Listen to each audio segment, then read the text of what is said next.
Bismillahirrahmanirrahim. Esselamu aleykum və rəhmətullah.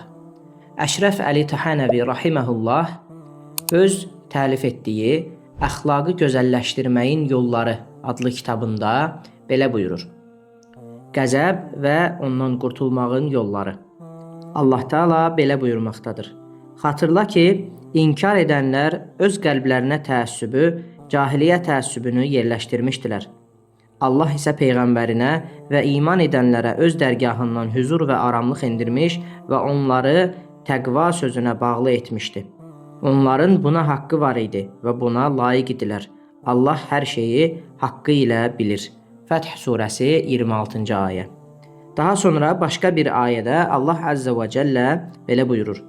Ey iman edənlər, Allah üçün haqqı qətiyyətlə qoruyan, ədalətlə şahidlik edən kimsələr olun. Bir qövmə olan kininiz sizi ədalətsizliyə sövq etməsin. Ədalətli olun. Bu, təqvaya daha yaxındır. Allaha qarşı gəlməkdən çəkinin. Şübhəsiz, Allah əməllərinizdən haqqı ilə xəbərdardır. Maidə surəsi 8. Başqa bir ayədə Allah Əzzə və Cəllə belə buyurmaqdadır. Əgər şeytandan sənə bir vəsvəsə gələrsə, dərhal Allaha sığın. Şübhəsiz o, haqqı ilə eşidəndir, haqqı ilə biləndir. Ərəf surəsi 200-cü ayə. Həmçinin Peyğəmbərimiz sallallahu aleyhi və səlləm də özündən nəsihət istəyən bir şəxsə belə buyurmuşdur. Qəzəblənmə. Həmin adam bir neçə dəfə nəsihət tələb etdi. Allah Rəsulu sallallahu aleyhi və səlləm də hər dəfəsində o adama qəzəblənmə deyə nəsihət etdi. Yenə hansı əməlin özünü Allahın qəzabından uzaqlaşdıracağını soruşan bir səhabəyə Allah Rəsulu sallallahu aleyhi və səlləm qəzəblənməkdən uzaq dur cavabını verdi. Başqa bir hədisində Allah Rəsulu sallallahu aleyhi və səlləm belə buyurmuşdur. Bir-birinizə qarşı həsəd etməyin və kin tutmayın. Qəzəbin varlığı. Qəzəblənmək təbii bir duyğu olduğu üçün əsas etibarı ilə pislənəcək bir şey deyildir. Ancaq qəzəbə uyğun əməl etmək pisdir və günahdır. Allah Teala heç bir şeyi məsləhətsiz, yəni hikmətsiz yaratmayacağına görə pis xasiyyətlərin varlığı öz-özlüyündə pis deyildir. Hacı İmdadullah Muhacir Məkki bu mövzunu belə açıqlamışdır. Hər şeyin yaxşı və pis olmaq üzrə iki yönü vardır. İstifadə yerinə görə eyni şey yaxşı və pis ola bilər. Nifrətin yansıması olaraq Allah Teala qəzəbi yaratmışdır. Dolayısıyla onun funksiyası qılınca bənzəməkdədir. Qılınc, mömin və ya kafir, kimə qarşı istifadə edilirsə edilsin, öz funksiyasını yerinə yetirir. Ancaq möminə qarşı qılınc qaldırmaq günah, kafirə qarşı istifadə etmək isə savabdır. Qısacası, qəzəbin varlığı pis deyildir.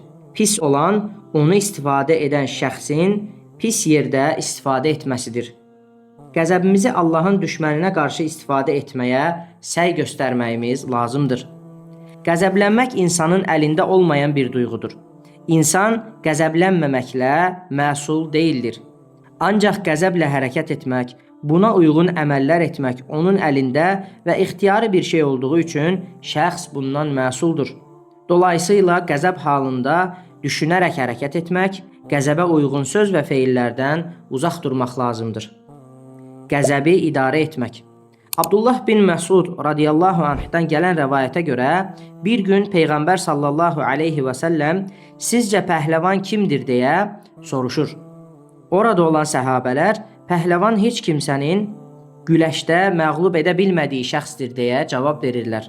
Bunun üzərinə Allah Rəsulu sallallahu aleyhi və səlləm həqiqi pəhləvanı belə vəsfləndirməkdədir. Xeyr, elə deyildir. Əsl pəhləvan qəzəbləndiyində nəfsinə hakim olan şəxsdir. Mərhum Bahadır Şah isə belə demişdir. Bir şəxs nə qədər ağıllı olsa belə, onun yaşantısında Allah qorxusu olmadıqca və qəzəbdə özünü zəbt etmədikcə onu adam saymırıq. Yuxarıdakı hədislə eyni mənaya gələn başqa bir hədisdə Allah Rəsulu sallallahu aleyhi və səlləm belə buyurmuşdur. Qəzəbinə hakim olan şəxs ən güclü şəxsdir. Beyhaqidə keçən bir rəvayətdə isə Allah Rəsulu sallallahu aleyhi və səlləm belə buyurur: Qiyamət günündə Allah Taala qəzəbini udan şəxsdən əzabını uzaq tutar. Qəzəb bir çox ruhi xəstəliyin səbəbidir. İnsan özündən aşağı gördüyü şəxsə qəzəblənər. Deməli, qəzəbin arxasında mütləq bir kibir yatmaqdadır. Qəzəb kibrin qaynağı olduğu kimi qeybətin də qaynağıdır. Çünki insan qəzəbləndiyi vaxt əsilsiz şeylərə inanır və onu ətrafda paylaşaraq qəzəbini dindirməyə çalışır. Əgər qəzəblə birgə intiqam gücü də varsa, bu artıq zülmə çevrilir. Çünki qəzəb anında cinayət və cəza arasındakı tarazlığı saxlamaq çətin olur və çox zaman belə bir qəzəb zülm ilə nəticələnməkdədir. Hətta belə bir halda insan özünə edilən yaxşılıqları belə yanlış qəbul etməkdədir. Ancaq qəzəblə birgə intiqam gücü yoxdursa, qəlbdə kin əmələ gəlir və bu da həsəd, əziyyət etmə, tələ qurma kimi müxtəlif pisliklərə səbəbiyyət verir. Toplumdakı qarışıqlıq, cədəlləşmə, söymə və sir ifşa etmək kimi əməllərin həqiqi səbəbi budur. Qəzəb səbəbilə insan öz müsəlman qardaşının yaxşılığına rıza göstərməz, pisliyini düşünər. Qısacası qəzəb bir çox ruhi xəstəliyin qaynağıdır. Qəzəbə rəğmən əfv etmək. Qurani Kərimdə pisliyə misli ilə qarşılıq verməkdən bəhs edilir. Ancaq bunun bizim zəifliyimizdən dolayı belə olduğu unudulmamalıdır. İnsan özünə hakim olduğu halda başqa bir çarə yoxdursa, misli ilə qarşılıq vermə rüxsəti vardır. Ancaq əzimət olanı, yəni olması lazım olan, qarşılıq verməyib əfv etməkdir. Belə ki, ayətin ifadəsi belədir. Bir pisliyin qarşılığı onun kimi bir pislikdir. Ona uyğun bir cəzadır.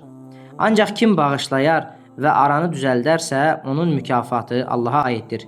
Şübhəsiz, o zalimları sevməz. Şura surəsi 40. Başqa bir ayət təqva sahiblərini bu şəkildə vəsf etməkdədir. Onlar bolluqda və qıtlıqda Allah yolunda xərcləyənlər, qəzəblərini ram edənlər, insanları əfv edənlərdir. Allah yaxşılıq edənləri sevər. Ali İmran surəsi 134. Qəzəbin icazəli olduğu yerlər. İmam Qəzali rahiməhullah qəzəbin din, şəriət və ağılla tərbiyə edilməsi lazım olduğunu söyləyir. İcazəli yerlərdə qəzəblənmək, bunun xaricində isə qəzəbi udmaq lazımdır.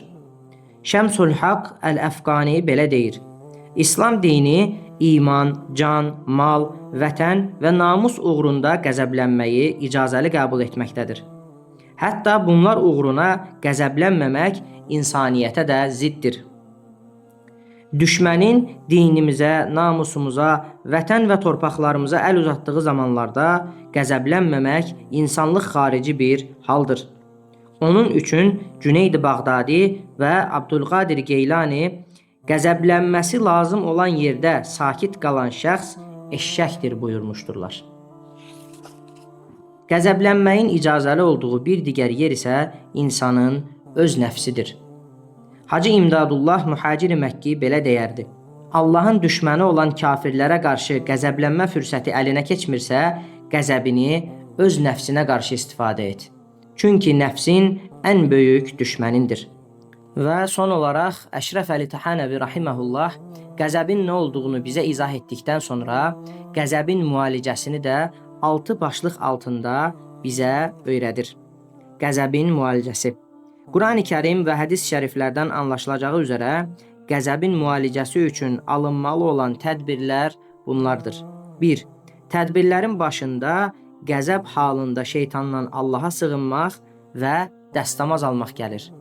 2. Dəstəmaz aldığı halda şəxsin qəzəbi sakitləşmirsə, bu şəxsin təbiətinin pozulduğuna və imanının zəiflədiyinə işarədir. 3. Qəzəb ilə hərəkət etməzdən əvvəl bunu ağlında tutmağın lazımdır. Aləmlərin Rəbbi olan Allahın sənin üzərindəki gücü, sənin qəzəbləndiyin şəxsin üzərindəki gücündən daha çoxdur. 4. Qəzəbləndiyin yerdən ayrılaraq, səni qəzəbləndirən səbəblərin olmadığı bir yerə get. Belə etdiyin halda qəzəbin öz-özlüyündən yox olar. 5. Qəzəbləndiyin şəxs haqqında bunları düşün. Bu şəxs axirətdə məndən daha yaxşı bir mövqedə olarsa, ya da dünyada Allahın sevdiyi qullarından biridirsə, mən hansı vəsflə ona qəzəblənə bilərəm? Şəxsin yaxşı və ya pis olması gizli bir haldır. Buna görə də bu şəxsin məndən yaxşı olma ehtimalı mövcuddur. Üstəlik o Allahın sevdiyi biridirsə, ona əziyyət etməyim Allaha qarşı savaş açmağım anlamına gəlir. Belə ki, bir qudsi hədisdə belə buyurulmaqdadır. Kim mənim vəli bir quluma düşmənlik edərsə, mən də ona hərb elan edərəm. O halda zahirdə bu şəxs zəif görünsə də, ona qəzəblənməyin vəbalı çox ağır olar. 6. Qəzəb səbəbi ilə birinə qarşı kin yaranırsa, yanına gedib ona kömək etmək və ya ona ehsan etmək, qəzəbi indirmə nöqtəsində olduqca təsirlidir. Bu davranışla o şəxsə qarşı qəlbində sevgi yaranar. Nəticədə sizi sevənlərə və sizə kömək edənlərə qarşı hiss etdiyiniz duyğunun eynisini bu şəxsə də bəsləməyə başlayarsınız. İmamın sözləri burada bitir. Allahdan niyazımız odur ki, bizi də qəzəbimizi ram edən şəxslərdən etsin. Vəlhamdülillahi Rabbil aləmin.